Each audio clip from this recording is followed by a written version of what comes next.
ಈ ವರ್ಷ ಅಂದ್ರೆ ಲಾಸ್ಟ್ 4 ವರ್ಷದಲ್ಲಿ ನಾವು 1,82,000 ಸ್ಟೂಡೆಂಟ್ಸ್ನ ರೀಚ್ ಮಾಡಿದೀವಿ.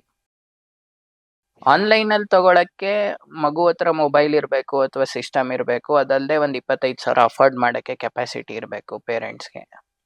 ಮಾಡೋರು ಮಾಡ್ತಾರೆ. Tyre 1 city like Bangalore, Mysuru ಅಲ್ಲಿ ಮಾಡ್ತಾರೆ. ಟೈರ್ 2 ಸಿಟೀಸ್ ಅಲ್ಲೂ ಮಾಡ್ತಾರೆ. ಒಳ್ಳೆ ಕೆಲಸದಲ್ಲಿರೋ ಪೇರೆಂಟ್ಸ್ ಮಾಡ್ತಾರೆ. ಬಟ್ ಮಾಡದೇ ಇರೋ ಒಂದು ಸೆಗ್ಮೆಂಟ್ ಇದೆ ಅಲ್ವಾ. ಸೊ ಆ ಸೆಗ್ಮೆಂಟ್ ಅಲ್ಲಿ ಒಂದು 80,000-90,000 ಅಂದ್ರೆ 80,000-90,000 ಸ್ಟೂಡೆಂಟ್ಸ್ ಕವರ್ ಆಗ್ತಿದ್ರು, which was not focused by any tech industry. ಎಲ್ರಿಗೂ ನಮಸ್ಕಾರ, ನಾನು ಲಕ್ಷ್ಮಿ. ಈ ವಿಡಿಯೋನ ನೀವು ನೋಡ್ತಾ ಇದ್ರೆ ನೀವು ದಿ ಲರ್ನಿಂಗ್ ಕೈಂಡ್. ಈ ವಿಡಿಯೋನ ಪರ್ಪೆಚುವಲ್ ಪ್ಯೂಪಿಲ್ ತಂಡವು ನೀಡಿದೆ. ಕಲಿಕೆ ಮತ್ತು ಅಭಿವೃದ್ಧಿಯ ವಿಷಯಗಳಲ್ಲಿ ತಜ್ಞರು ಪ್ರಸ್ತುತ ಶಿಕ್ಷಣಕ್ಕೆ ಹೊಸ ದೃಷ್ಟಿಕೋನಗಳನ್ನು ತರಲು ಕೇಂದ್ರೀಕರಿಸಿದ್ದಾರೆ. IT ಜಾಬ್ ಅನ್ನ ಬಿಟ್ಟು ನಿಮ್ಮ ಪ್ಯಾಷನ್ ಅನ್ನ ಫಾಲೋ ಮಾಡಬೇಕು ಅಂತ ಆಸೆ ಇದೆಯಾ? ಅದು ಮಾಡಲು ಧೈರ್ಯ ಇಲ್ಲ ಆದ್ರೆ ನಮ್ಮ ಇವತ್ತಿನ ಗೆಸ್ಟ್ ಮಿಸ್ಟರ್ ಪ್ರಸನ್ನ ಕಾರ್ತಿಕ್ ಅವರು ನಿಮ್ಮನ್ನ ಖಂಡಿತ ಇನ್ಸ್ಪೈರ್ ಮಾಡ್ತಾರೆ. ಡೆಮಾನ್ಸ್ಟ್ರೇಷನ್ ಸೆಗ್ಮೆಂಟಿಗೆ ನಿಮ್ಗೆ ಸ್ವಾಗತ. ನಮ್ಮ ಇವತ್ತಿನ ಗೆಸ್ಟ್ ಪ್ರಸನ್ನ ಕಾರ್ತಿಕ್ ಅವರ ವಿಷಯದಲ್ಲಿ ತುಂಬಾ ಸ್ಪೆಷಲ್ ಆಗಿದೆ. ಯಾಕಂದ್ರೆ ಫಿಮೇಲ್ ಫ್ರೀಡಮ್ ಫೈಟರ್ಸ್ ಅವರ ವಿಷಯದಲ್ಲಿ ತುಂಬಾ ನಾಲೆಜ್ ಇಟ್ಕೊಂಡಿದ್ದಾರೆ. So sir, over to you, please demonstrate ಮಾಡಿ. ಎಲ್ಲರಿಗೂ ನಮಸ್ಕಾರ. ಸ್ವತಂತ್ರ ಸಂಗ್ರಾಮ ಅಂತ ಬಂದಾಗ ನಾವು ಶಾಲೆ ಟೈಮಿಂಗ್ ಇಂದ ಹಿಡಿದು ಯಾವಾಗ್ಲೂ ನಾವು ಮಹಾತ್ಮ ಗಾಂಧೀಜಿ, ಸುಭಾಷ್ ಚಂದ್ರ ಬೋಸ್, ಜವಾಹರ್ಲಾಲ್ ನೆಹರು ಬಗ್ಗೆನೇ ಮಾತಾಡ್ತಾ ಬರ್ತಿದ್ವಿ. ಸೊ ನಾನು ನಿಮ್ಮಂಗೆ ಶಾಲೆಯಲ್ಲಿದ್ದಾಗ ಯಾರು ವುಮೆನ್ ಫ್ರೀಡಮ್ ಫೈಟರ್ ಅಂದ್ರೆ ಮಹಿಳೆ ಸ್ವತಂತ್ರ ಹೋರಾಟಗಾರರು ಇಲ್ವಾ ಅಂತ ನಾವು ಅನ್ಕೊಂಡಾಗ ಒಂದಿಬ್ರು ಬಗ್ಗೆ ನಾವು ಕೇಳಿದ್ವಿ. ಲೈಕ್ ಝಾನ್ಸಿ ರಾಣಿ ಲಕ್ಷ್ಮೀಬಾಯಿ ಆಗಿರ್ಬೋದು, ಕಿತ್ತೂರು ರಾಣಿ ಚೆನ್ನಮ್ಮ ಆಗಿರ್ಬೋದು. ಇಷ್ಟಕ್ಕೆ ಸೀಮಿತ ಆಗ್ಬಿಟ್ಟಿತ್ತು. ಬಟ್ ಚಿಕ್ಕ ವಯಸ್ಸಲ್ಲಿದ್ದಾಗ ನಾನೇನ್ ಮಾಡಕ್ಕಾಗತ್ತೆ, ಅವ್ರು ಹೇಳಿದ್ದನ್ನೇ ಕೇಳ್ಕೊಂಡು ಬೆಳೀತಾ ಬಂದೆ. ಸೊ 2011ರಲ್ಲಿ ನನ್ನ ಕನ್ನಡ ಟೀಚರ್ ಉದಯ ಕುಮಾರಿ ಮೇಡಮ್ ಅವ್ರ ಹತ್ರ ಹೋದಾಗ ಬಹಳಷ್ಟು ಜನ ಇದ್ದಾರೆ, ನೀನು ರಿಸರ್ಚ್ ಮಾಡ್ಬೋದು ಅಂತ ಹೇಳಿದಾಗ ಎಲ್ಲಿ ರಿಸರ್ಚ್ ಮಾಡೋದು ಏನು ಅಂತ ಗೊತ್ತಾಗಿರ್ಲಿಲ್ಲ. ಸೊ ನಾವಾಗ ಕರ್ನಾಟಕ ರಾಜ್ಯ ಪತ್ರಗಾರ ಇಲಾಖೆ ವಿಧಾನಸೌಧದಲ್ಲಿ ಇದೆ. ಸೊ ಅಲ್ಲಿ ನಾವು ಹೋಗಿ ಒಂದು 6 ತಿಂಗಳು ರಿಸರ್ಚ್ ಮಾಡಿದಾಗ ನನಗೆ ಒಂದು 36 ಜನ ಮಹಿಳೆಯರ ಬಗ್ಗೆ ಗೊತ್ತಾಯ್ತು. ಅಪಾರ್ಟ್ ಫ್ರಮ್ ಝಾನ್ಸಿ ರಾಣಿ ಲಕ್ಷ್ಮೀಬಾಯಿ, ಕಿತ್ತೂರು ರಾಣಿ ಚೆನ್ನಮ್ಮ ಬಿಟ್ಟು ಜಯದೇವಿ ತಾಯಿ ಲಿಗಾಡೆ ಆಗಿರ್ಬೋದು, ಬಳ್ಳಾರಿ ಸಿದ್ದಮ್ಮ ಆಗಿರ್ಬೋದು, ಉಮಾಬಾಯಿ ಕುಂದಾಪುರ ಅವರಾಗಿರ್ಬೋದು, ಈ ಥರ ಹಲವಾರು ಜನದ ಬಗ್ಗೆ ರಿಸರ್ಚ್ ಮಾಡಿ ನಾನು ಮೊದಲನೇ ಪುಸ್ತಕ ಭಾರತದ ಚಿರಸ್ಮರಣೀಯ ವೀರವನಿತೆಯರು ಅಂತ ಬರೆದ್ವಿ. 2015ರಲ್ಲಿ ಅದನ್ನೇ ಕನ್ನಡ ಇಂಗ್ಲೀಷಿಗೆ ಟ್ರಾನ್ಸ್ಲೇಟ್ ಮಾಡಿದ್ವಿ. ಇನ್ವಿಸಿಬಲ್ ಡೈಮಂಡ್ಸ್ ಆಫ್ ಇಂಡಿಯಾ ಅಂದರೆ ಸೇಮ್ 36 ವುಮೆನ್ ಫ್ರೀಡಮ್ ಫೈಟರ್ಸ್ ಬಗ್ಗೆ. ಬಟ್ ನನಗೆ ಹಸಿವು ಸಾಕಾಗಿರಲಿಲ್ಲ.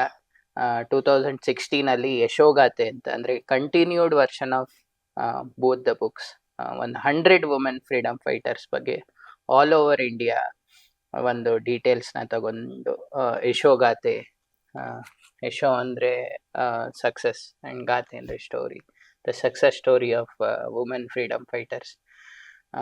ಎಲ್ಲ ಪುಸ್ತಕಕ್ಕೂ ಒಂದು ಫೋರ್ವರ್ಡ್ ಬರೀತಾರೆ. ಬಟ್ ಇದಕ್ಕೆ 10 ಜನ ಫೋರ್ವರ್ಡ್ ಬರ್ದಿದ್ದಾರೆ for 100 women freedom fighters. And all 10 people are from 10 different sector of society. ಯಾರು ರೈಟರ್ ಅಂತಾನಿಲ್ಲ, ಬೇರೆ ಬೇರೆ ಕೆಲಸ ಮಾಡಿಕೊಂಡು ಅವ್ರ ಅನುಭವನ ಇದರಲ್ಲಿ ಕ್ಯಾಪ್ಚರ್ ಮಾಡಿದ್ದೀವಿ ಫೋರ್ವರ್ಡಲ್ಲಿ. ಬಿಕಾಸ್ ಫ್ರೀಡಮ್ ಫೈಟರ್ಸ್ ಆಲ್ಮೋಸ್ಟ್ ಯಾರು ಬದುಕಿಲ್ಲ, ಅವ್ರನ್ನ ಕೇಳಿ ಬರೆಯೋಣ ಅಂತ. ಬಟ್ ಅವ್ರು ಮಾಡಿರೋ ಕೆಲಸನ ಇದರಲ್ಲಿ ನಾವು ಕವರ್ ಮಾಡಿದ್ದೀವಿ. So this was my work about women freedom fighters for 5 years, 3 books ಬಗ್ಗೆ ನಾವು ಮಾಡ್ಬೇಕಂದಾಗ.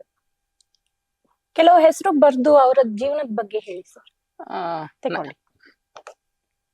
ನಾನು ಇದರಲ್ಲಿ ಒಂದು ಸ್ಪೆಸಿಫಿಕ್ ಮಹಿಳೆ ಬಗ್ಗೆ ನಿಮಗೆ ಹೇಳಕ್ಕೆ ಇಷ್ಟಪಡ್ತೀನಿ. ಅವರು ಉಮಾಬಾಯಿ ಕುಂದಾಪುರ ಅಂತ. ನಿಮ್ಗೆಲ್ಲರಿಗೂ ಗೊತ್ತಿರ್ಬೋದು, ಉಡುಪಿಯಿಂದ ಸ್ವಲ್ಪ ಮುಂದಕ್ಕೆ ಹೋದ್ರೆ ಕುಂದಾಪುರ ಅಂತ ಒಂದು ತಾಲೂಕಿದೆ. ಸೊ ಅವರು ಅಲ್ಲಿಂದ ಹೇಗೆ ಇದು ಮಾಡಿದ್ರು, ಸ್ವತಂತ್ರ ಸಂಗ್ರಾಮದಲ್ಲಿ ಹೆಂಗೆ ಪಾಲ್ಗೊಂಡ್ರು ಅನ್ನೋದನ್ನ ಎಕ್ಸ್ಪ್ಲೇನ್ ಮಾಡ್ತೀನಿ. ಸೊ ಉಮಾಬಾಯಿ ಕುಂದಾಪುರ್ ಉಮಾಬಾಯಿ ಕುಂದಾಪುರ ಅವರ ಮಾವ ಅಂದ್ರೆ ಅವರ ಹಸ್ಬೆಂಡ್ ಅವರ ತಂದೆ ಕೂಡ ಸ್ವತಂತ್ರ ಸಂಗ್ರಾಮದಲ್ಲಿ ಇದ್ರು. ಸೊ ನಾನು ಯಾವ್ದು ತಪ್ಪು ಮಾಡದೇ ಇರ್ಲಿ ಅನ್ನೋದಕ್ಕೆ ಒಂದ್ ಸ್ವಲ್ಪ ನೋಡ್ಕೊಂಡು ಹೇಳ್ಬಿಡ್ತೀನಿ, ಬಿಕಾಸ್ ಆಲ್ಮೋಸ್ಟ್ 10 ವರ್ಷ ಆಗಿದೆ ನಾನು ಇದ್ರ ಬಗ್ಗೆ ತಿಳ್ಕೊಂಡು ಹೇಳೋದಕ್ಕೆ. ಸೊ ಉಮಾಬಾಯಿ ಕುಂದಾಪುರ್ ಬಾಂಬೆಲಿದ್ರು ಆಕ್ಚುಲಿ. ಮುಂಚೆ ಎಲ್ಲ ಫ್ರೀಡಮ್ ಫೈಟರ್ಸ್ ಎಲ್ಲ ಕರ್ನಾಟಕ ಮಹಾರಾಷ್ಟ್ರ ಅಂತ ಇರ್ಲಿಲ್ಲ. ಅಂದ್ರೆ ನಮ್ಗೆ ಸ್ವತಂತ್ರ ಸಿಕ್ಕದ್ಮೇಲೆ ರಾಜ್ಯಗಳು ಡಿವೈಡ್ ಆಯ್ತು. ಸೊ ಬಾಂಬೆಲಿದ್ರು. 1923ರಲ್ಲಿ ಅವರು ಹುಬ್ಳಿಗೆ ಬಂದು ಸೆಟಲ್ ಆದ್ರು. ಅವರ ಫಾದರ್ ಇನ್ ಲಾ ಹೆಸರು ಶ್ರೀ ಆನಂದ್ ರಾವ್ ಅಂತ. ಅವ್ರ ಜೊತೆ ಕೂಡಿ ಬಹಳಷ್ಟು ಕೆಲಸಗಳನ್ನ ಉಮಾಬಾಯಿ ಕುಂದಾಪುರ್ ಅವರು ಮಾಡಿದ್ದಾರೆ. ಫ್ರೀಡಮ್ ಫೈಟರ್ ಅಂದ್ರೆ ಬರೀ ಸತ್ಯಾಗ್ರಹ ಅಥವಾ ರೆವಲ್ಯೂಷನಿಸ್ಟ್ ಆಗಿ ಫೈಟಿಂಗ್ ಮಾಡೋದು ಅಥವಾ ಹೋರಾಡೋದು ಅಷ್ಟೇ ಅಲ್ಲ. ದೇರ್ ವರ್ ಮೆನಿ ಅಂದ್ರೆ ತೆರೆಯ ಹಿಂದೆ ಮಾಡೋ ಕೆಲಸ ಬಹಳಷ್ಟು ಇತ್ತು. ಲೈಕ್ ಫೈಟ್ ಮಾಡೋರ್ಗೆ ಊಟ ಕೊಡೋದು ಒಂದು ಕೆಲಸ ಆಗಿತ್ತು ಅವಾಗ. ಆಮೇಲೆ ಎಲ್ಲದಕ್ಕೂ ಹಣ. ಇವತ್ತು ನಾವು ಮಾಡೋ ಕೆಲಸಕ್ಕೂ ಹಣ ಬೇಕಿದೆ. ಹಿಂದೆ ಫ್ರೀಡಮ್ ಫೈಟರ್ಸ್ಗೂ ಕೂಡ ಹಣದ ಅವಶ್ಯಕತೆ ಇತ್ತು. ಸೊ ಗಾಂಧಿ ಮೆಮೋರಿಯಲ್ ಮತ್ತೆ ಕಸ್ತೂರಬಾ ಮೆಮೋರಿಯಲ್ ಅಂತ ಒಂದು ಟ್ರಸ್ಟ್ ನ ಮಾಡಿಕೊಂಡು ಇವರು ಬಹಳಷ್ಟು ಫಂಡ್ಸ್ ನ ಜನರೇಟ್ ಮಾಡಿದ್ರು ಫ್ರೀಡಮ್ಗೋಸ್ಕರ ಹೋರಾಡೋದಕ್ಕೆ. ಸೊ ಇವಾಗ ನಾವು ಫ್ಯಾಷನ್ನಿಗೋಸ್ಕರ ಅಂದ್ರೆ ಯಾರು ತಪ್ಪು ತಿಳಿಬಾರ್ದು, ಬಟ್ಟೆಗಳನ್ನ ನಾವು ಫ್ಯಾಷನ್ಗೋಸ್ಕರ ನೋಡಿ ನಮ್ಗಿಷ್ಟ ಆಗುವಂತ ಬಟ್ಟೆ ಹಾಕೋತೀವಿ. ಬಟ್ ಇವರು ಯಂಗ್ ವಯಸ್ಸಲ್ಲೇ ನಾರ್ಮಲ್ ಬಟ್ಟೆಯನ್ನ ಬಿಟ್ಟು ಖಾದಿಗೆ ಅವರು ತೊಡವಡಿಸ್ಕೊಂಡಿದ್ರು. ಸೊ ಇದು ಉಮಾಬಾಯಿ ಕುಂದಾಪುರ್ ಅವ್ರ ಬಗ್ಗೆ ಒಂದು ಸ್ಮಾಲ್ ಇಂಟ್ರಡಕ್ಷನ್. ಇದಲ್ಲದೆ ಬಳ್ಳಾರಿ ಸಿದ್ದಮ್ಮ ಅಂತ ಇದ್ದಾರೆ, ಮತ್ತೆ ಬೇರೆ ಬೇರೆ ಫ್ರೀಡಮ್ ಫೈಟರ್ಸ್ ಇದ್ದಾರೆ. ಸೊ ನನಗೆ ಖುಷಿ ಕೊಡುವಂತ ವಿಷಯ ಏನಂದ್ರೆ, ಬಹಳಷ್ಟು ಫ್ರೀಡಮ್ ಫೈಟರ್ ಬಗ್ಗೆ ನಾವು ರಿಸರ್ಚ್ ಮಾಡಿದಾಗ ಕರ್ನಾಟಕ ಸ್ಟೇಟ್ ಎಜುಕೇಶನ್ ಅವರು 8ನೇ ಕ್ಲಾಸಲ್ಲಿ ಅಂದ್ರೆ 8th standard social science text book ಅಲ್ಲಿ ಉಮಾಬಾಯಿ ಕುಂದಾಪುರ್ ಬಗ್ಗೆ ಮತ್ತೆ ಬಳ್ಳಾರಿ ಸಿದ್ದಮ್ಮ ಅವ್ರ ಬಗ್ಗೆ ಮಕ್ಕಳಿಗೆ ಡೀಟೇಲ್ ಆಗಿ ಟೆಕ್ಸ್ಟ್ ಬುಕ್ ಅಲ್ಲಿ ಹಾಕಿದ್ರು. ಸೊ ನನ್ಗೊಂದು ಖುಷಿ ಆಯ್ತು. ನನ್ನ ಹೆಸರು ಹಾಕಿಲ್ಲ ಅಂದ್ರೂ ನಾನು ಯಾವತ್ತೂ ಎಕ್ಸ್ಪೆಕ್ಟೇಷನ್ ಇಟ್ಕೊಂಡಿಲ್ಲ. ಬಟ್ ನಾನ್ ಮಾಡಿದಂತ ಒಂದು ಕೆಲಸ ಒಂದು ಲಕ್ಷಾಂತರ ಮಕ್ಕಳಿಗೆ ಪ್ರತಿ ವರ್ಷ ರೀಚ್ ಆಗುತ್ತೆ. Because every year 6 lakhs to 8 lakh students study in government, private and aided school in each standard. So ನಾನು ಇದು ಹೇಳ್ತಾ ಇರೋದು 2016-17 ಸ್ಟೋರಿ. ಈಗ ನಾವು ಆಲ್ಮೋಸ್ಟ್ 25 ಅಲ್ಲಿ ಇದ್ದೀವಿ. ಆಲ್ಮೋಸ್ಟ್ 8 years ಅಲ್ಲಿ 8 ಲಕ್ಷ ಅಂತ ಅನ್ಕೊಂಡ್ರು ಒಂದು 60 ಲಕ್ಷ ಮಕ್ಕಳಿಗೆ ವುಮೆನ್ ಫ್ರೀಡಮ್ ಫೈಟರ್ಸ್ ಬಗ್ಗೆ ಡೀಟೇಲ್ಸ್ ರೀಚ್ ಆಗಿದೆ ಅನ್ನೋದೇ ನನಗೆ ಖುಷಿಯ ವಿಚಾರ. ಸೊ ಇಷ್ಟು ಡೀಟೇಲ್ಸ್ ಉಮಾಬಾಯಿ ಕುಂದಾಪುರ್ ಬಗ್ಗೆ ಇದೆ.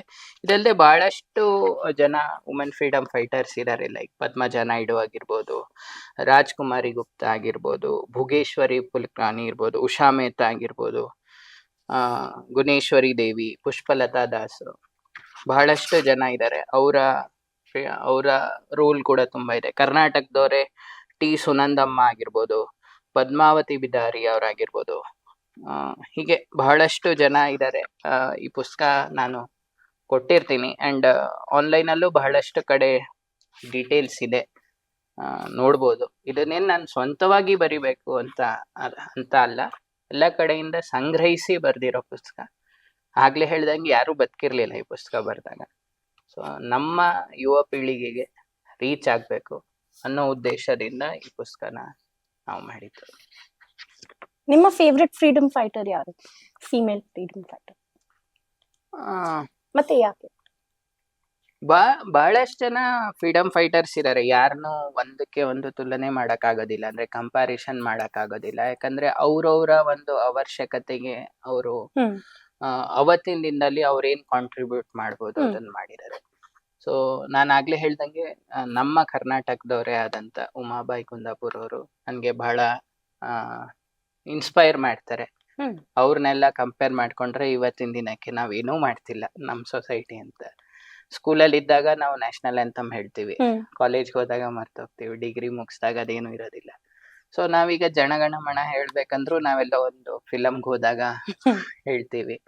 ಸೊ ಹಾಗಾಗಿ ನಮ್ಮ ದೇಶಕ್ಕೆ ನಾವೇನ್ ಮಾಡ್ತಿದೀವಿ, ಸೊ ಬಹಳಷ್ಟು ರೀತಿಲಿ ನಾವು ಕಾಂಟ್ರಿಬ್ಯೂಟ್ ಮಾಡ್ಬೋದು. ಹ್ಮ್. ಸೊ ಅದು ಟ್ಯಾಕ್ಸ್ ಪೇಯಿಂಗ್ ಆದ್ರೂ ಆಗಿರ್ಬೋದು ಅಥವಾ ಏನೇ ಆಗಿರ್ಬೋದು. ಒಂದು ಒಂದು ಕಸ ರೋಡಲ್ಲಿ ಬಿದ್ದಿದ್ರೆ ಅದನ್ನ ತೆಗ್ದಿಡೋದು ಕೂಡ ಒಂದು ದೇಶ ಸೇವೆನೆ. ಅದು ಪರಿಪೌರ ಕಾರ್ಮಿಕರು ಮಾಡ್ಬೇಕು ಅನ್ನೋದಿಲ್ಲ. ಹ್ಮ್. ಸೊ ಉಮಾಬಾಯಿ ಕುಂದಾಪುರ್ ಜೀವನದಲ್ಲಿ ನಡೆದ್ ಬಂದಂತ ಹ್ಮ್. ಎಷ್ಟೋ ಇದು ಅವ್ರ್ ನೋಡಿದಾಗ ನಮ್ಗೆ ಇನ್ಸ್ಪೈರ್ ಆಗುತ್ತೆ. So she is my Favorite inspiration, and favourite inspiration. Amazing. Freedom fighter. Welcome back Prasanna ಅವರೇ. ರ್ಯಾಪಿಡ್ ಫೈರ್ ಸ್ಟಾರ್ಟ್ ಮಾಡೋಣ. ಎಸ್. ಓಕೆ, ಬೇಗ ಬೇಗ ಉತ್ತರ ಕೊಡ್ಬೇಕು. Science or maths? Science. Favourite ಪುಸ್ತಕ? ನಮ್ ಟೀಚರ್ ಬರ್ದಿರೋ ಪುಸ್ತಕ 10ನೇ ಕ್ಲಾಸ್ ಮಕ್ಕಳಿಗೆ, ಹ್ಮ್. ನಿಧಿ ಮ್ಯಾಮ್ ಬರ್ದಿರೋ ಹ್ಮ್. ಪುಸ್ತಕ, 10th standard science book, Okay. which is easiest version than NCERT textbook, Oh. which has helped more than lakh students who are in Kannada medium and English medium. Hmm. So ಅಂತ ಮಕ್ಕಳಿಗೆ help ಆಗಿರೋ ಪುಸ್ತಕ. Favourite author? Once again same, ನನ್ನ favourite teacher Nidhi Shri Bhagalwadi ಅಂತ, okay. who is actually BSc B.Ed from English medium. ಸಂಕಲ್ಪಿಗೆ join ಆಗಿ ಕನ್ನಡ ಮಕ್ಕಳಿಗೆ ಪಾಠ ಮಾಡಿ ಅಂತ ನಾವು ಕೇಳ್ಕೊಂಡಾಗ ಕನ್ನಡನ ಕಲಿತು ಹ್ಮ್. ರಾತ್ರಿ ಎಲ್ಲ ಟರ್ಮಿನಾಲಜೀಸ್ ಹ್ಮ್. ನ ಕಲಿತು ಪಾಠ ಮಾಡಿ ಸ್ಟೇಟಿಗೆ SSLC board exam. So she is my favourite author and favourite teacher. ನಿಮ್ಮ favourite maths equation? A plus B whole square, A square plus B square plus 2AB. Good. May be ಎಲ್ಲರಿಗೂ ಅದೇ ಇರ್ಬೋದು ಈಸಿಯಾಗಿ. ಕೆಲಸ ಮಾಡಲು ನಿಮ್ಮ ನೆಚ್ಚಿನ ಜಿಲ್ಲೆ ಮತ್ತೆ ಯಾಕೆ? ನಾರ್ತ್ ಕರ್ನಾಟಕ ಯಾವಾಗ್ಲೂ ಆಸ್ಪಿರೇಷನ್ ಡಿಸ್ಟ್ರಿಕ್ಟ್ ಇರುತ್ತೆ. ಸೊ ಅದರಲ್ಲೂ ಬಂದಾಗ 2 ಡಿಸ್ಟ್ರಿಕ್ಟ್ಸ್ ಇದೆ, ಯಾದಗಿರಿ ಮತ್ತೆ ಗುಲ್ಬರ್ಗಾಗೆ ಮೋಸ್ಟ್ ಆಫ್ ದ ರಿಸೋರ್ಸಸ್ ತುಂಬಾ ಬೇಗ ಹೋಗುತ್ತೆ. But Yadgiri is a very small district, but potential district ಆಗಬೇಕು ಫ್ಯೂಚರ್ ಅಲ್ಲಿ. So my always I feel ಯಾದಗಿರಿಗೆ ಕಾಂಟ್ರಿಬ್ಯೂಷನ್ ಜಾಸ್ತಿ ಬೇಕು ಸಂಕಲ್ಪ ಲರ್ನಿಂಗ್ ಇಂದ. So this year we are focusing more on Yadgiri district. Okay, very nice. Thank you. ಸ್ವಲ್ಪ connect questions ಅನ್ನ ಕೇಳ್ತೀನಿ, just to get to know you more. 8 ಪುಸ್ತಕನನ್ನು ಬರ್ದಿದ್ದೀರಾ. Yes ma'am. ನಿಮ್ಮ ಅನುಭವ ಹೇಗಿತ್ತು? ಸೊ ನಾನು ಆಥರ್ ಅಲ್ಲ, ಬಟ್ ನನ್ನ ತಾಯಿಗೆ ಬರಿಬೇಕು ಅಂತ ಆಸೆ ಇತ್ತು. ಬಟ್ ಅವ್ರೊಂದ್ ಚಿಕ್ಕ ಊರಿಂದ ಬಂದವರು, ಟಿಪ್ಟೂರ್ ಹತ್ರ ನೊಣಿನಕೆರೆ ಅಂತ. ನೊಣಿನಕೆರೆಯಿಂದ ಒಂದು 10 ಮೈಲಿ ಒಳಗೆ ಹೋದ್ರೆ ಗುಂಗ್ರುಮಳೆ ಅಂತ. ಸೊ ಅವರು she is also completed her BA, but ಅದಾದ್ಮೇಲೆ ಅವ್ರ ಮದ್ವೆ ಆಯ್ತು. So she travel to Bombay. 20 ವರ್ಷ ಜಾಯಿಂಟ್ ಫ್ಯಾಮಿಲಿಲಿ ಇದ್ರು. ಸೊ ಗೊತ್ತಾಗತ್ತೆ ಎಲ್ಲ ಮಹಿಳೆಯರಿಗೂ ಮದ್ವೆ ಆದ್ಮೇಲೆ ಫ್ಯಾಮಿಲಿ ಒಳಗೆ ಹೋದಾಗ ಏನು ಅಂತ. ಸೊ ಅವ್ರಿಗೆ ಬರೆಯಕ್ಕೆ ಆಗ್ಲಿಲ್ಲ, ಬಟ್ ಕತೆ ಪುಸ್ತಕ ತುಂಬಾ ಓದ್ತಾ ಇದ್ರು ಅವರು. ಸೊ ಅವ್ರ ಬ್ಲಡ್ ನನ್ನಲ್ಲಿ ಬಂದಿದೆ. ಸೊ ಒಂದು ಪುಸ್ತಕದಿಂದ ಶುರುವಾಗಿ 8 ಪುಸ್ತಕದವರೆಗೂ ಕರ್ಕೊಂಡು ಹೋಯ್ತು. The journey was not easy. So ನನ್ನ ಹತ್ರ ಬೈಕ್ ಇರ್ಲಿಲ್ಲ, ಕಾರ್ ಇರ್ಲಿಲ್ಲ, ಏನೂ ಇರ್ಲಿಲ್ಲ. I was travelling in BMTC bus. ಒಂದೊಂದು ಸ್ಟಾಪಿಗೂ ಹೋಗಿ ಅಲ್ಲಿ ಶಾಲೆವರೆಗೂ ನಡ್ಕೊಂಡು ಹೋಗಿ ಕನ್ವಿನ್ಸ್ ಮಾಡಿ 100 ರೂಪಾಯಿಗೆ 50 ರೂಪಾಯಿಗೆ ಸೇಲ್ ಮಾಡೋದು, ವಿಚ್ ವಾಸ್ ನಾಟ್ ಈಸಿ. ಇವತ್ತು ಹೇಳಿದಷ್ಟು 8 ಪುಸ್ತಕದ ಆಥರ್ ಅನ್ನೋಷ್ಟು ಈಸಿ ಇರಲಿಲ್ಲ. ಬಟ್ ನನ್ಗೆ ಯಾವತ್ತೂ ಕಷ್ಟ ಅನಿಸಿಲ್ಲ, ಬಿಕಾಸ್ ನಾನು ಇಷ್ಟಪಟ್ಟು ಮಾಡ್ತಿದ್ದೆ. So writing was never A tough job. And I was just not A writer, I was writer, publisher and distributor. So ಹಾಗಾಗಿ A to Z ನಾವೇ ಮಾಡ್ತಿದ್ವಿ. ಸೊ ಏನೂ ತೊಂದರೆ ಇಲ್ಲ. Along with that you are a founder also. Sankalpa learning ವಿಷಯ ಹೇಳಿ. So ನಾನು ಬಹಳಷ್ಟು ಕನ್ಸು ಕಾಣ್ತೀನಿ ಜೀವನದಲ್ಲಿ, ಬಿಕಾಸ್ ಅದಕ್ಕೆ ಕಾಸ್ಟ್ ಆಗೋದಿಲ್ಲ. ಸೊ ನಾನೊಂದಿನ ಮಲಗಿದ್ದೆ, ಕೋವಿಡ್ ಟೈಮು, ಮಾಡಕ್ಕೆ ಜಾಸ್ತಿ ಕೆಲಸ ಇರಲಿಲ್ಲ, ಹೊರಗಡೆ ಹೋಗಂಗಿರ್ಲಿಲ್ಲ. ಸೊ ನನ್ನ ತಂದೆ ಸಮಾನರಾದಂದ್ರೆ ಒಬ್ರು ಇದ್ದಾರೆ, ಸುಬ್ರಹ್ಮಣ್ಯನ್ ಶ್ರೀಲಾಲ್ ಅಂತ. ಅವ್ರಿಗೆ ಫೋನ್ ಮಾಡಿ ಹೇಳಿದೆ, ಸರ್ ನನ್ಗೊಂದು ಕನ್ಸು ಬಿದ್ದಿದೆ, ನಾನು ಇದನ್ನ ಮಾಡಬೇಕು ಅಂತ ಅನ್ಕೊಂಡಿದ್ದೀನಿ ಅಂತ. ಸೊ ಅವರು ಅವಾಗ ಹಿಂಗೆ ಹೇಳ್ತಾ ಇರ್ತಾನೆ ಅಂತ. ಬಟ್ ನಾನು ಅವ್ರನ್ನ ಬಿಡ್ಲಿಲ್ಲ, ಹಂಗೆ ಬೆನ್ ಹಿಡ್ದು ಒಂದಿನ ಅವ್ರನ್ನ ಮೀಟ್ ಆಗಿ ಹೇಳ್ದೆ, ಹಿಂಗೆ ಹಳ್ಳಿ ಮಕ್ಕಳಿಗೆ ನಾವು ಒಂದು ಕಂಪ್ನಿ ಶುರು ಮಾಡೋಣ, ಆನ್ಲೈನಲ್ಲಿ ಪಾಠ ಹೇಳ್ಕೊಡಕ್ಕೆ ಶುರು ಮಾಡೋಣ ಅಂತ ಹ್ಮ್ ಅನ್ಕೊಂಡಿದ್ದ. ಅವರು ಹೇಳಿದ್ರು, ನೀನು ಮಕ್ಕಳ ಹತ್ರ ಫೀಸ್ ತಗೊಳ್ಳೋದಿಲ್ಲ, ಎಲ್ಲಿವರೆಗೂ ಸಸ್ಟೈನ್ ಆಗತ್ತೆ, ಇವತ್ತು ಯಾರೋ ನಿನ್ಗೆ ದುಡ್ಡು ಕೊಡ್ತಾರೆ, ನಿನ್ ಪ್ರಾಬ್ಲಮ್ ಸಾಲ್ವ್ ಆಗತ್ತೆ, ಬಟ್ ಇದು ಕಂಟಿನ್ಯೂಸ್ ಇದ್ದೇ ಇರತ್ತೆ ಈ ಸ್ಟ್ರಗಲ್ ಅಂತ. ನಾನು ಎಷ್ಟು ಒಂದ್ 4 ವರ್ಷದ ಹಿಂದೆ ಅಂದ್ರೆ ಒಂದ್ 28-29 ವರ್ಷ ಇತ್ತು. ಸ್ಟಿಲ್ ನನ್ಗೆ ಅವತ್ತಿಂದ ಒಂದು ಪ್ರಾಬ್ಲಮ್ ಏನಂತ ಅನ್ಸಿದನಂದ್ರೆ, ಕಂಪ್ನಿ ಸ್ಟಾರ್ಟ್ ಮಾಡಕ್ ಒಂದ್ ದುಡ್ಡು ಬೇಕು, ಅದನ್ನ ಯಾರೋ ಕೊಡ್ತಾ ಇದಾರೆ, ಅದನ್ನ ತಗೊಳಕ್ ನಮ್ ಸರ್ ಬಿಡ್ತಾ ಇಲ್ಲ ಅನ್ನೋದಷ್ಟೇ ಅನ್ಸಿತ್ತು.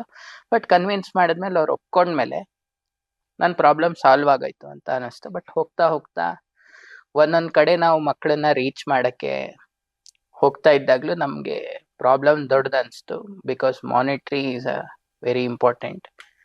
ಲೈಕ್ ಒಂದ್ ಜಾಗದಿಂದ ಇನ್ನೊಂದ್ ಜಾಗಕ್ಕೆ ಬಸ್ಸಲ್ಲಿ ಹೋಗ್ಬೇಕಂದ್ರೂ ಕಾಸ್ಟ್ ಆಗತ್ತೆ, ಫೋನ್ ಮಾಡ್ಬೇಕಂದ್ರೂ ಕಾಸ್ಟ್ ಆಗುತ್ತೆ. ಆ ಕಾಸ್ಟ್ನೆಲ್ಲ ನಾನು ಸೀರಿಯಸ್ ಆಗಿ ತಗೊಂಡಿರ್ಲಿಲ್ಲ.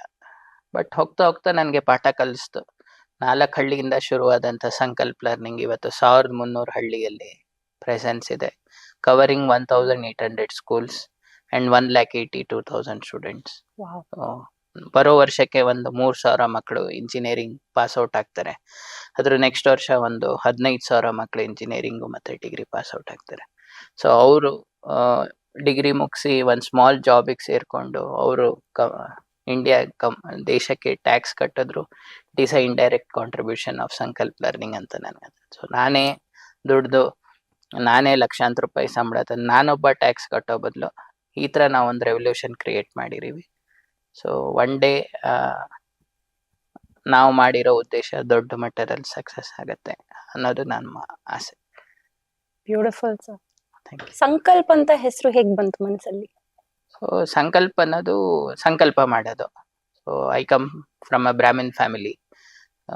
ಪ್ರತಿದಿನ ಸಂಧ್ಯಾ ವಂದನೆ ಮಾಡ್ತೀವಿ. ಸಂಧ್ಯಾ ವಂದನೆ ಮಾಡಿದಾಗ ಸಂಕಲ್ಪ ಮಾಡ್ತೀವಿ, ಇವತ್ತು ಯಾವ ದಿನ, ಯಾವ ನಕ್ಷತ್ರ, ಯಾವ ಯೋಗ, ಯಾವ ಕರ್ಣ ಅನ್ನೋದೊಂದು ಸಂಕಲ್ಪ ಮಾಡ್ತೀವಿ. ಸೊ ಒಂದು 3-4 ಹೆಸರು ಶಾರ್ಟ್ ಲಿಸ್ಟ್ ಆಗಿತ್ತು. ಸೊ ಅದರಲ್ಲಿ ಸಂಕಲ್ಪ ಅನ್ನೋದು ಫೈನಲೈಸ್ ಆಯ್ತು. ಬರೀ ಸಂಕಲ್ಪ ಅಂತ ಇಡಕ್ಕಾಗಿರ್ಲಿಲ್ಲ, ಬಿಕಾಸ್ ಮಲ್ಟಿಪಲ್ ಕಂಪ್ನಿ ಸಂಕಲ್ಪ ಅಂತ ಇತ್ತು. ಸೊ ನಾವು ಪಾಠ ಮಾಡಬೇಕು ಅಂತ ಅನ್ಕೊಂಡಿದ್ವಿ. ಸೊ ಸಂಕಲ್ಪ ಜೊತೆ ಇಂಗ್ಲಿಷಲ್ಲಿ ಲರ್ನಿಂಗ್ ಅಂತ ಇಟ್ವಿ. ಸಂಕಲ್ಪ ಲರ್ನಿಂಗ್ ಅಂತ 2021 ಅಲ್ಲಿ ಸ್ಟಾರ್ಟ್ ಮಾಡಿದ್ದು. ಸಕ್ಸಸ್ಫುಲ್ ಆಗಿ 4 ವರ್ಷ ಮುಗಿಸಿ 5ನೇ ವರ್ಷಕ್ಕೆ ಕಾಲಿಟ್ಟಿದೆ ಸಂಕಲ್ಪ. ಸೊ ದಿಸ್ ಇಯರ್ ಒಂದು ದೊಡ್ಡ ಮಟ್ಟದಲ್ಲಿ ನಾವು ಮಕ್ಕಳನ್ನ ರೀಚ್ ಮಾಡಬೇಕು ಅಂತ ಅನ್ಕೊಂಡಿರಿ. Congratulations first Thank of all. ಮತ್ತೆ ಆಲ್ ದ ಬೆಸ್ಟ್. ತುಂಬಾ Thank you. ದೊಡ್ಡ ಗುರಿ ಇಟ್ಕೊಂಡಿದ್ದೀರಾ. ಥ್ಯಾಂಕ್ ಈ ಯು. ಸ್ಫೂರ್ತಿ ಎಲ್ಲಿಂದ ಬಂತು? ಆಗ್ಲೇ ಹೇಳ್ದಂಗೆ ನನ್ನ ತಾಯಿನೇ ನನಗೆ ಸ್ಫೂರ್ತಿ. ಅವರೊಂದು ಚಿಕ್ಕ ಶಾಲೆಯಲ್ಲಿ ಟೀಚರ್ ಆಗಿದ್ರು. ಓ. ಪೀಣ್ಯ ಸೆಕೆಂಡ್ ಸ್ಟೇಜ್ ಅಂತ ಬೆಂಗಳೂರಲ್ಲಿ. She was a first teacher MES convent ಅಲ್ಲಿ. ಅವರ ಮಾಸ್ಟರ್ ಅಂದ್ರೆ ಆ ಸ್ಕೂಲಿನ ಫೌಂಡರ್ ರಾಮನಗರದವರು. So every weekend he use to travel to Ramanagara. So Friday ಆದರೆ ಸ್ಯಾಟರ್ಡೆ ಸಂಡೇ. ಸೊ ನನ್ನ ತಾಯಿನೇ A to Z ಮಾಡ್ತಿದ್ರು. ಲೈಕ್ ಸ್ಕೂಲ್ ಓಪನ್ ಮಾಡೋದಾಗಿರೋದಾಗ್ಬೋದು, ಫೀಸ್ ಕಲೆಕ್ಷನ್ ಆಗಿರ್ಬೋದು. ಆ ನಂಬಿಕೆ ಅವ್ರ ಮಾಸ್ಟ್ರಿಗೆ ನನ್ನ ತಾಯಿ ಮೇಲಿತ್ತು. ಸೊ ನಾನು ಕೂಡ ನನ್ನ ತಾಯಿಯಿಂದ ಕಲ್ತಿದ್ದು, ನೀನು ಒಳ್ಳೆ ಕೆಲಸ ಮಾಡ್ಬೇಕಂದಾಗ ಯಾರಿಗೂ ಮೋಸ ಆಗಲಿ, ದ್ರೋಹ ಆಗಲಿ, ಕೆಟ್ಟದಾಗಲಿ ಮಾಡಬೇಡ ಅಂತ. So my mother is my inspiration. And ನನ್ನ ಪ್ರತಿ ಕಂಪ್ನಿ ಅಪಾರ್ಟ್ ಫ್ರಮ್ ಸಂಕಲ್ಪ, we have another 2 companies simulated with education. So ಪ್ರತಿ ಕಂಪ್ನಿಯಲ್ಲೂ ಶಿ ಈಸ್ ಅ ಕೋ-ಫೌಂಡರ್. ನೀವು ಯಾವುದೇ MCA ವೆಬ್ಸೈಟ್ಗೆ ಹೋದ್ರು ಪ್ರಸನ್ನ ಕಾರ್ತಿಕ್ ಜೊತೆ ಸಂಧ್ಯಾ ಶ್ರೀನಿವಾಸ್ ಕೂಡ ಇರ್ತಾರೆ. ಸೊ ಹೆಮ್ಮೆ ಇದೆ, ಖುಷಿ ಇದೆ ನಾನು ಅವ್ರ ಮಗ ಅಂತ ಹೇಳ್ಕೊಳ್ಳೋದಕ್ಕೆ. Beautiful sir. Thank you so much. So ಬೆಳೀತಾ ಹೋಗ್ತಾ ನೀವು ಎಜುಕೇಶನ್ ಜೊತೆ ತುಂಬಾ ನೋಡಿದ್ದೀರಾ, ಕೆಲಸವನ್ನ ನೋಡಿದ್ದೀರಾ, ಹಾರ್ಡ್ ವರ್ಕ್ ಅನ್ನ ನೋಡಿದ್ದೀರಾ. ಸೊ ಅದೇ ನಿಮ್ಗೆ ಸ್ಫೂರ್ತಿ ಕೊಟ್ಟಿದೆ ಹೌದು, ಇದನ್ನೇ ಕಂಟಿನ್ಯೂ ಮಾಡ್ಬೇಕಂತ. ಹೌದು. ಆಕ್ಚುಲಿ ನಾನು ಯಾವಾಗ್ಲೂ ಹೇಳ್ತಾ ಇರ್ತೀನಿ, ನಾನು ಎಲ್ಲಿವರೆಗೂ ಸಂಕಲ್ಪನ ನಡೆಸ್ತೀನಿ ಅಥವಾ ಬೇರೆ ಬೇರೆ ಕಂಪ್ನಿನ ನಡೆಸ್ತೀನಿ, ಅಲ್ಲಿವರೆಗೂ ನಾವು ಮಕ್ಕಳ ಹತ್ರ ₹1 ಹಣನೂ ನಾವು ತಗೊಳ್ಳೋದಿಲ್ಲ. There are many edtech industries where they are charging money for teaching, which is not wrong actually. Everything comes with a cost. ನಮ್ಮ ಟೀಚಿಂಗ್ ಕೂಡ ಕಾಸ್ಟ್ ಇಂದಾನೆ ಬರುತ್ತೆ.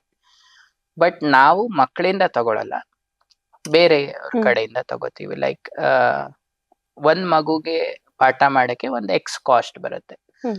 ಅದನ್ನ ನಾವು ಐದರ್ ಮಗುವಿಂದ ತಗೋಬಹುದು ಅಥವಾ ಅವ್ರ ಪೇರೆಂಟ್ಸ್ ಇಂದ ತಗೋಬಹುದು, ಇಲ್ಲ ಬೇರೆಯವರಿಂದ ತಗೋಬಹುದು. So we are taking it from a individual or organisation. So ಅವ್ರ ಕಡೆಯಿಂದ ನಾವು ತಗೋತಾ ಇದೀವಿ. ಈ ವರ್ಷ ಅಂದ್ರೆ ಲಾಸ್ಟ್ 4 ವರ್ಷದಲ್ಲಿ ನಾವು 1,82,000 ಸ್ಟೂಡೆಂಟ್ಸ್ ನ ರೀಚ್ ಮಾಡಿದೀವಿ. ವಾವ್. ಈ ವರ್ಷದಲ್ಲಿ ನಾವು 1 million ಸ್ಟೂಡೆಂಟ್ ನ ರೀಚ್ ಮಾಡಬೇಕು ಅನ್ನೋ ಏಮ್ ಇದೆ. Right now we are present in Karnataka, all 31 districts, but this year we are thinking to expand for Maharashtra, Andhra, Telangana, apart from Karnataka.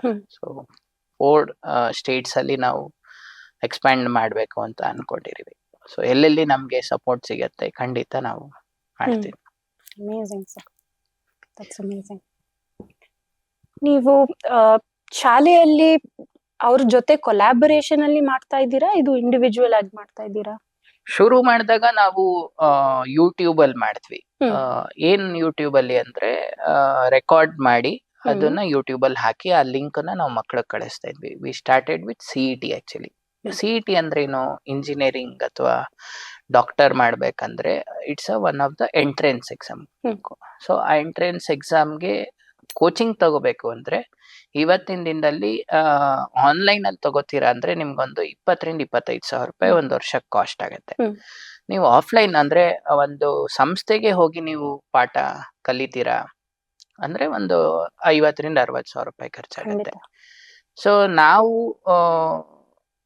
ಇದ್ರ ಬಗ್ಗೆ ಯೋಚನೆ ಮಾಡಿದಾಗ ಆನ್ಲೈನ್ ಅಲ್ಲಿ ತಗೊಳಕ್ಕೆ ಮಗು ಹತ್ರ ಮೊಬೈಲ್ ಇರಬೇಕು ಅಥವಾ ಸಿಸ್ಟಮ್ ಇರಬೇಕು, ಅದಲ್ಲದೆ ಒಂದು 25,000 ಅಫೋರ್ಡ್ ಮಾಡಕ್ಕೆ ಕೆಪಾಸಿಟಿ ಇರಬೇಕು ಪೇರೆಂಟ್ಸ್ಗೆ. ಮಾಡೋರು ಮಾಡ್ತಾರೆ. Tyre 1 city like Bengaluru, Mysuru ಅಲ್ಲಿ ಮಾಡ್ತಾರೆ. ಟೈರ್ 2 ಸಿಟೀಸ್ ಅಲ್ಲೂ ಮಾಡ್ತಾರೆ. ಒಳ್ಳೆ ಕೆಲಸದಲ್ಲಿರೋ ಪೇರೆಂಟ್ಸ್ ಮಾಡ್ತಾರೆ. ಬಟ್ ಮಾಡದೇ ಇರೋ ಒಂದು ಸೆಗ್ಮೆಂಟ್ ಇದೆ ಅಲ್ವಾ. ಸೊ ಆ ಸೆಗ್ಮೆಂಟ್ ಅಲ್ಲಿ ಒಂದು 80,000-90,000 ಅಂದ್ರೆ 80,000-90,000 ಸ್ಟೂಡೆಂಟ್ಸ್ ಕವರ್ ಆಗ್ತಿದ್ರು, which was not focused by any tech industry. So ಅದನ್ನ ನಾವು ಫೋಕಸ್ ಮಾಡಬೇಕು ಅಂತ ಸ್ಟಾರ್ಟ್ ಮಾಡಿದ್ವಿ. ಆಸ್ ಆಲ್ವೇಸ್ ಐ ಸೆಡ್, ನಾವು ಮಕ್ಕಳ ಹತ್ರ ಚಾರ್ಜ್ ಮಾಡಲ್ಲ, but what we charge from donors is very nominal amount. ಇವತ್ತು 1 ಲೀಟರ್ ಪೆಟ್ರೋಲ್ ಕಾಸ್ಟ್ 105 ರೂಪಾಯಿ ಇದೆ. We charge less than that, 100 rupees for 600 hours of class for 1 academic year. 1 ತಿಂಗಳಿಗಲ್ಲ, 1 ವರ್ಷಕ್ಕೆ we charge 100 rupees, which is less than an internet cost per month. ಈ ತರ ನಾವು ಮಾಡ್ತೀವಿ ಅಂದಾಗ ನನ್ನವರೇ ನನ್ನನ್ನ ನಂಬಲಿಲ್ಲ. ಪ್ರಸನ್ನ ಕ್ರೇಜ್ ಅಲ್ಲಿ ಇರನೆ, ಏನೋ ಮಾಡ್ಬೇಕು ಅಂತ ಅನ್ಕೊಂಡಿರನೆ, ಜಾಸ್ತಿ ದಿನ ನಡೆಯಲ್ಲ ಅಂತ ಹೇಳಿದ್ರು. ಬಟ್ ಅವರೆಲ್ಲ ಇವತ್ತು ನನ್ನ ಜೊತೆ ಇದ್ದಾರೆ. ಅಂಡ್ ನಾನ್ ನಂಬೋದು ಅವ್ರು ಇದ್ದಿದ್ರಿಂದ ನಾವು 4 ವರ್ಷ ಬಂದ್ವಿ. ಅವ್ರು ಹೇಳಿದ್ದು ನಮ್ಗೆ ಪಾಸಿಟಿವ್ ಆಗಿ ತಗೊಂಡು ಆ ಜರ್ನಿ ಈಸಿ ಆಯ್ತು. ಏಳು ಬೀಳು ಎಲ್ಲಾದ್ರಲ್ಲೂ ಇರುತ್ತೆ. ಸೊ ನಮ್ಮಲ್ಲೂ ಇತ್ತು. ಪ್ರತಿಯೊಂದರಲ್ಲೂ ನಾವು ಕಲ್ತಿರಿವಿ. ಸೊ ನೀವು ಕೇಳಿದ ಪ್ರಶ್ನೆಗೆ, ಯೂಟ್ಯೂಬ್ ಇಂದ ಸ್ಟಾರ್ಟ್ ಆಯ್ತು. ಆಮೇಲೆ ಈವ್ನಿಂಗ್ ಕ್ಲಾಸಸ್ ಮಾಡಿದ್ವಿ after school or college hours. ಎಲ್ಲಿ ಮೊಬೈಲ್ ಅಥವಾ ಲ್ಯಾಪ್ಟಾಪ್ ಇಲ್ಲ ಅಂತ ಮಕ್ಕಳಿಗೆ ನಾವು ಸ್ಕೂಲ್ ಅವರ್ಸ್ ಅಲ್ಲಿ, ಸ್ಕೂಲ್ ಟೈಮಿಂಗ್ಸ್ ಅಲ್ಲಿ 1 ಪೀರಿಯಡ್ ಕೊಡಿ ಅಂತ ಕೇಳಿದ್ವಿ. ಆಮೇಲೆ IAS ಆಫೀಸರ್ ಮಣಿವಣ್ಣನ್ ಸರ್ ನಮ್ಗೆ ಕ್ರೈಸ್ ಅಂತ ಒಂದು ಆರ್ಗನೈಸೇಷನ್ಗೆ ಕನೆಕ್ಟ್ ಮಾಡಿದ್ರು. ಅಲ್ಲಿ ನಮ್ಗೆ 790 ಸ್ಕೂಲ್ಸ್ಗೆ ಪಾಠ ಮಾಡಕ್ ಅವಕಾಶ ಸಿಕ್ತು. ಅದಾದ್ಮೇಲೆ ಲತಾ ಕುಮಾರಿ ಮೇಡಮ್ ಅಂತಿದ್ದಾರೆ, ಇಸ್ CEO ಆಫ್ ಬೆಂಗಳೂರು ಜಿಲ್ಲಾ ಪಂಚಾಯತ್ ಅರ್ಬನ್. ಅವ್ರು ನಮ್ಗೊಂದು 400 ಶಾಲೆಗೆ ಪಾಠ ಮಾಡಕ್ ಕೊಟ್ರು. ಶ್ರೀಗಂಧ ಫೌಂಡೇಶನ್ ಅವ್ರ ಜೊತೆ ಸೇರಿ 367 ಶಾಲೆ ಮೈಸೂರಲ್ಲಿ ಪಾಠ ಮಾಡ್ತಿದ್ರು. ಸೊ ಈ ವರ್ಷ ಒಂದು 9 lakh ಸ್ಟೂಡೆಂಟ್ಸ್ SSLC ಎಕ್ಸಾಮ್ ಬರೀತಾರೆ March 21st. ಅದ್ರಲ್ಲಿ 1 lakh ಸ್ಟೂಡೆಂಟ್ಸ್ಗೆ ನಾವು ಪಾಠ ಮಾಡಿದೀವಿ, science and maths, both English and Kannada medium. So ಇವರೆಲ್ಲರ ಸಪೋರ್ಟ್ ಇಂದ we have reach larger numbers. So ನಿನ್ನೆ ಕೂಡ ನಾನು ಗುಲ್ಬರ್ಗಾಗ ಹೋಗಿದ್ದೆ. ಅಡಿಷನಲ್ ಕಮಿಷನರ್ ಡಾಕ್ಟರ್ ಆಕಾಶ್ ಸರ್ನ ಮೀಟ್ ಮಾಡಿ, ಅವ್ರ ಅಂಡರ್ ಅಲ್ಲಿ ಬರೋ 7 ಡಿಸ್ಟ್ರಿಕ್ಟ್ಸ್ಗೆ ನಾವು 8th ಸ್ಟ್ಯಾಂಡರ್ಡ್ಗೆ NMMS ಮತ್ತೆ SSLC ಮಕ್ಕಳಿಗೆ ಸೈನ್ಸ್ ಅಂಡ್ ಮ್ಯಾಥ್ಸ್ನ ಸ್ಕೂಲ್ ಟೈಮಿಂಗ್ಸ್ ಅಲ್ಲಿ, ಅಂದ್ರೆ ಯಾವುದೇ ಮಗು ಕೂಡ ಮೊಬೈಲ್ ಮೇಲೆ ಡಿಪೆಂಡ್ ಆಗದೆ ಸ್ಕೂಲ್ ಒಳಗೇನೆ ಅವರ ಟೀಚರ್ಸ್ ಜೊತೆ ಮಾಡೋ ಪಾಠನ ನಮ್ಗೊಂದು ತಾಸು ಕೊಟ್ರೆ ಹೆಲ್ಪ್ ಆಗತ್ತೆ ಅಂತ ಕೇಳಿರಿವಿ. ಅವ್ರು ಪಾಸಿಟಿವ್ ಆಗಿ ರೆಸ್ಪಾಂಡ್ ಮಾಡಿದ್ದಾರೆ. So if everything goes good, this year out of 1 million which is 10 lakhs ಅದರಲ್ಲಿ ಒಂದು 4 to 5 lakhs ನಾವು ಕರ್ನಾಟಕದಲ್ಲೇ ಕವರ್ ಮಾಡ್ಬೋದು ಅನ್ನೋದು ನಮ್ಮ ಅಭಿಲಾಷೆ ಇದೆ. All the best that too. Thank you. ನಿಮ್ಮ ಟೀಮ್ ಆಫ್ ಟೀಚರ್ಸ್ ವಿಷಯ ಹೇಳ್ತಾ ಇದ್ದೀರಾ ನೀವು. Tell us something more about them. So Sankalpa start ಮಾಡಿದಾಗ ನನಗೆ ಈ ಕೆಲಸ ಕಲಿಸ್ಕೊಟ್ಟವರು ಶ್ರೀಧರ್ ಭಟ್ ಅಂತ, Okay. Who is my inspiration in tech industry. So ಅವರು ನನಗೆ ಒಂದು 4 ಜನ ಟೀಚರ್ಸ್ನ ಕನೆಕ್ಟ್ ಮಾಡಿದ್ರು. ಸೊ ಈ ಟೀಚರ್ಸ್ ಜೊತೆ ಕೋಆರ್ಡಿನೇಷನ್ ಮಾಡೋಕ್ಕೆ ಯಾರಾದರೂ ಒಬ್ರು ಬೇಕಲ್ಲ. ಸೊ ಎಲ್ಲ ನಾನೇ ಮಾಡಿದ್ರೆ 24 hours ಸಾಕಾಗಲ್ಲ ಅಂತ ನನಗನ್ನಿಸ್ತು. ಸೊ ನನ್ನ ಫ್ರೆಂಡಿನ ತಂಗಿ ಮತ್ತು ಇನ್ನೊಂದು ಕಡೆ ಫ್ರೆಂಡಿನ ಹೆಂಡತಿ, ಸೊ ಶ್ರೀದೇವಿ ಜೋಶಿ ಅಂತ. ಸೊ ಅವರು ನಮಗೆ ಇನಿಷಿಯಲ್ ಡೇಸಲ್ಲಿ ತುಂಬ ಸಪೋರ್ಟ್ ಮಾಡಿದ್ರು. ಸೊ ನೀವು ಕೇಳಿದ ಪ್ರಶ್ನೆಗೆ ಲಿಂಕ್ ಮಾಡೋದಾದರೆ, ಅವರ ಹಾಸ್ಟೆಲ್ ಮೇಟ್ ಒಬ್ಬರು ಇದ್ದರು, ಅವ್ರ ತಂಗಿ ಕೃತಿಕಾ ಶೆಟ್ಟಿ ಅಂತ. She is a physics faculty in ಸಂಕಲ್ಪ ಲರ್ನಿಂಗ್. ಸೊ ಅವರಿಂದ ನಮಗೆ ರಿಚಾ ಪಾಟೀಲ್ ಅನ್ನೋರು ಸಿಕ್ಕಿದ್ರು ಕೆಮಿಸ್ಟ್ರಿಗೆ, ಅವರಿಂದ ನಿಧಿಶ್ರೀ ಮೇಡಮ್ ಸಿಕ್ಕಿದ್ರು ಬಯಾಲಜಿಗೆ, ಆಮೇಲೆ ಅವರಿಂದ ಮಧುರಾ ಪಾಟೀಲ್ ಸಿಕ್ಕಿದ್ರು, ನಿಧಿ ಮೇಡಮ್ ಇಂದ ನಮಗೆ ಭಾಗ್ಯ ಮ್ಯಾಮ್ ಸಿಕ್ಕಿದ್ರು. So it's a connection with in the person. So ನಾನು ಯಾವಾಗಲೂ ಅವ್ರನ್ನ ಟೀಮ್ ಅಂತ ನೋಡೋದಿಲ್ಲ. We are a family. ಎಲ್ಲ ಕಂಪ್ನಿಯವರು ಬೋನಸ್ ಕೊಡ್ತಾರೆ, ನಾವು ಅರ್ಶಿನ ಕುಂಕುಮ ಕೊಡ್ತೀವಿ ಗೌರಿ ಹಬ್ಬಕ್ಕೆ. ಸೊ ಹಣನ ನಾವು ಮೆಷರ್ ಮಾಡೋಕ್ಕಾಗೋದಿಲ್ಲ, ಬಟ್ ನಾನೊಂದು ಅಣ್ಣನ ಸ್ಥಾನದಲ್ಲಿ ನಿಂತು ಎಲ್ಲರಿಗೂ ಕೂಡ ನಡ್ಸ್ಕೊಂಡು ಬಂದಿದ್ದೀವಿ. ನಮ್ಮಲ್ಲಿ ಕೆಲಸ ಮಾಡೋ ಎಲ್ಲ ಹೆಣ್ಮಕ್ಳಿಗೂ ಕೂಡ ನಾವು ಪ್ರತಿ ಗೌರಿ ಹಬ್ಬಕ್ಕೆ 1 ವಾರದ ಮುಂಚೆ ಎಲ್ಲರಿಗೂ ಒಂದು ಸಣ್ಣ ಇದು ಪ್ರೀತಿನ ಅಲ್ಲಿ ತೋರಿಸ್ತೀವಿ. ಅದರಲ್ಲಿ ಅವರು 1 ಡಜನ್ ಬಳೆ ಆದರೂ ತಗೋಬೋದು ಅಥವಾ ಏನು ಬೇಕಾದರೂ ತಗೋಬೋದು. ಇದನ್ನ ನಡ್ಸ್ಕೊಳ್ತಾ ಬರ್ತಾರೆ. ಇದು ನನ್ನ ಕುಟುಂಬ, ಸಂಕಲ್ಪನ ಕುಟುಂಬ. ಈ ವಿಡಿಯೋನ ನೋಡಿ ನಿಮ್ಗೆ ಏನಾದ್ರೂ ಇಷ್ಟ ಆದ್ರೆ ಪ್ಲೀಸ್ ಕಾಮೆಂಟ್ ಮಾಡಿ. ಕಾರ್ಯಕ್ರಮವನ್ನು ನೋಡಿದಕ್ಕೆ ತುಂಬಾ ಧನ್ಯವಾದಗಳು. Please like, share and subscribe. This is Lakshmi Nayak signing out. But remember, ಎಲ್ಲಾದರೂ ಇರು, ಎಂತಾದರೂ ಇರು, ಎಂದೆಂದಿಗೂ ನೀ ಕಲಿತಾ ಇರು.